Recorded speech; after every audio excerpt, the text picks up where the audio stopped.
Assalamualaikum warahmatullahi wabarakatuh. Selamat pagi semua. Salam sejahtera untuk kita semua. Bagaimana kabar kalian hari ini? Ibu harap kalian dalam keadaan sehat walafiat dan semangat ya. Alhamdulillah kita diberi kesempatan untuk bertemu lagi di mata pelajaran biologi, yakni pada materi perubahan lingkungan. Nah, sebelum kita memulai pelajaran pada pagi hari ini, marilah kita berdoa bersama-sama agar ilmu yang kita dapat bermanfaat dan pembelajaran pada pagi hari ini dapat berjalan dengan lancar dari awal hingga akhir. Berdoa mulai. Ya, berdoa selesai. Nah, seperti biasa jangan lupa kalian isi presensi atau daftar hadir pada link yang sudah Ibu kirimkan di WhatsApp grup ya. Oke anak-anak, minggu lalu sudah Ibu ingatkan bahwa pada minggu depan atau pada hari ini kita akan membahas tentang pelestarian lingkungan. Nah, apa sih pelestarian lingkungan itu? Mari kita bahas bersama-sama ya. Lingkungan yang kita tempati harus mempunyai peranan yang sangat penting. Oleh karena itu, lingkungan yang kita tempati haruslah bersih, sehat, dan lestari demi kenyamanan dan kebaikan bersama-sama. Ada beberapa hal yang dapat dilakukan manusia untuk pelestarian lingkungan hidup. Beberapa hal yang dapat dilakukan oleh manusia tersebut antara lain: yang pertama adalah perlindungan dan pengawetan alam. Perlindungan alam dapat dilakukan dengan cara mengolah sumber daya alam berupa air, tanah, udara. Di Indonesia, perlindungan dan pengawetan alam dilakukan dengan beberapa tindakan, yakni sebagai berikut. Yang pertama adalah Suaka Marga Satwa. Suaka Marga Satwa merupakan perlindungan terhadap wilayah ekosistem yang memiliki nilai spesifik atau khas pada fauna, tanah, dan keindahan alam untuk studi ilmiah dan budaya. Contohnya, Taman Nasional Pulau Komodo, Taman Nasional Tanjung Puting, Taman Nasional Waikambas, dan sebagainya. Yang kedua, yakni cagar alam. Cagar alam merupakan perlindungan terhadap wilayah ekosistem yang memiliki nilai spesifik atau khas pada flora, tanah, dan keindahan untuk studi ilmiah dan budaya. Contohnya, cagar alam Kawah Ijen, cagar alam Karangbolon, dan sebagainya. Pelestarian lingkungan hidup yang selanjutnya adalah dengan konservasi tanah dan air. Konservasi tanah berkaitan dengan konservasi air karena usaha konservasi tanah akan secara langsung mengonversi sumber daya air. Hal-hal yang dapat dilakukan untuk mengonversi tanah diantaranya adalah menjaga daerah resapan air, melakukan reboisasi atau penghijauan, dan membuat terasering. Pelestarian lingkungan hidup yang dapat dilakukan selanjutnya adalah menyelesaikan krisis lingkungan. Krisis lingkungan dapat dicegah atau diperbaiki dengan beberapa tindakan berikut ini. Yang pertama adalah melakukan penanaman pohon dan menerapkan sistem tebang pilih. Yang kedua yang sangat penting adalah melarang penggunaan CFC atau gas freon. Yang ketiga adalah menggunakan produk daur ulang untuk mengurangi sampah. Dan yang keempat adalah membuat kebijakan ramah lingkungan. Pelestarian yang selanjutnya adalah dengan konservasi pantai dan laut. Konservasi pantai dan laut dapat dilakukan dengan yang pertama, menanam tanaman bakau di pinggir pantai. Yang kedua, melarang pemakaian pukat harimau, bahan peledak, dan bahan kimia lainnya untuk mencari ikan.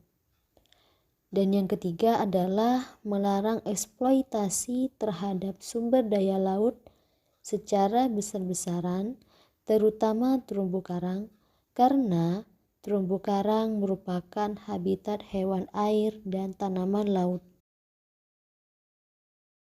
Pelestarian lingkungan yang terakhir adalah dengan Undang-Undang Lingkungan Hidup. Pemerintah bersama pusat-pusat studi lingkungan dari berbagai perguruan tinggi serta lembaga-lembaga masyarakat menyusun rencana undang-undang tentang ketentuan-ketentuan pokok pengelolaan lingkungan hidup.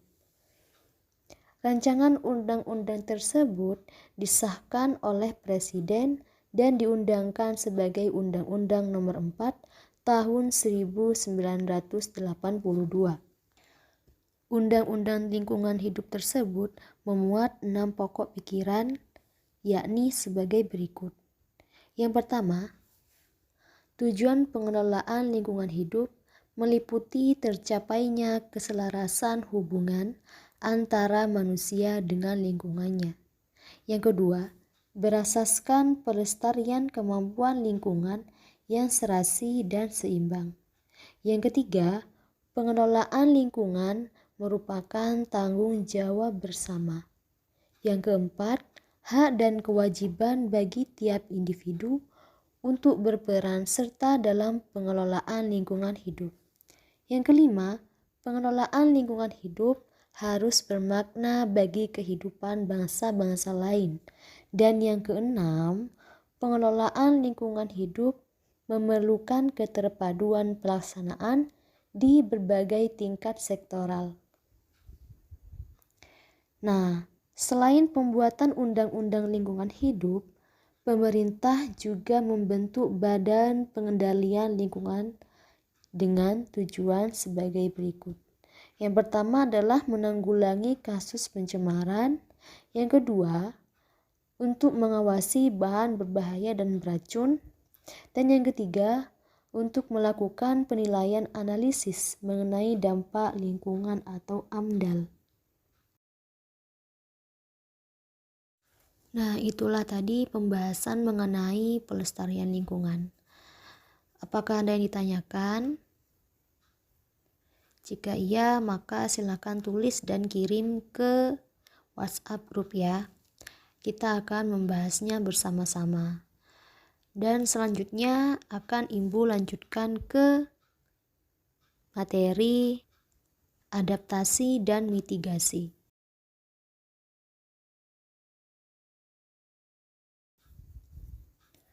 Adaptasi merupakan proses penyesuaian apapun yang terjadi secara alamiah di dalam ekosistem atau dalam sistem manusia sebagai reaksi terhadap perubahan iklim, baik dengan meminimalkan tingkat perusakan maupun mengembangkan peluang-peluang yang menguntungkan sebagai reaksi terhadap iklim yang sedang berubah atau bencana yang akan terjadi yang terkait dengan perubahan-perubahan lingkungan.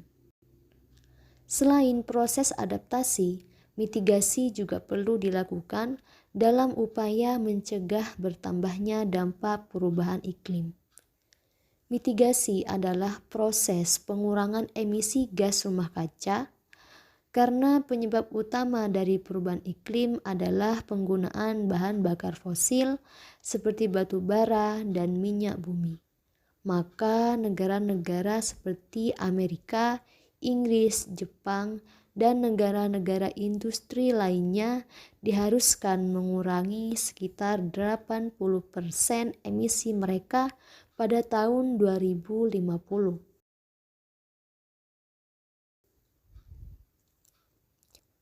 Bentuk adaptasi dan mitigasi perubahan lingkungan yang dapat dikembangkan dan dilaksanakan di tingkat lokal adalah sebagai berikut.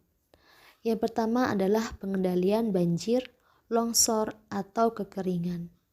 Yang kedua, peningkatan ketahanan pangan. Yang ketiga, penanganan kenaikan muka air laut. Yang keempat, pengendalian penyakit terkait iklim. Yang kelima, pengelolaan dan pemanfaatan sampah atau limbah. Yang keenam, penggunaan energi baru, terbarukan, dan konservasi energi. Yang ketujuh, budidaya pertanian rendah emisi GRK. Yang kedelapan, peningkatan tutupan vegetasi. Yang kesembilan, pencegahan dan penanggulangan kebakaran hutan dan lahan. Keberadaan kelompok masyarakat dan tokoh lokal yang mampu berperan sebagai penggerak pelaksanaan upaya adaptasi dan mitigasi perubahan iklim, serta ketersediaan instrumen pendukung lainnya, merupakan faktor penting yang dievaluasi dalam proses penilaian usulan Proklim. Nah, bagaimana anak-anak? Apakah ada yang belum dipahami? Seperti biasa, pertanyaan kalian silakan kalian tulis dan dikirimkan ke WA Group. Pertanyaan kalian akan kita jawab dan diskusikan bersama teman-teman yang lainnya. Baiklah, untuk pembelajaran akhir, seperti biasa ya, Ibu akan memberikan tugas uraian kepada kalian yang nantinya akan kalian kerjakan di buku kalian masing-masing. Dan jangan lupa, sekali lagi Ibu ingatkan, pengumpulan adalah H+6 setelah pembelajaran ini selesai. Jadi Ibu harap jawaban kalian dapat maksimal. Oke anak-anak, pembelajaran pada pagi hari ini sudah selesai dan sepertinya materi perubahan lingkungan juga sudah selesai. Maka minggu depan kita akan mereview atau mengulas kembali materi perubahan lingkungan. Jangan lupa kalian pelajari dan nanti kita akan membahasnya bersama-sama.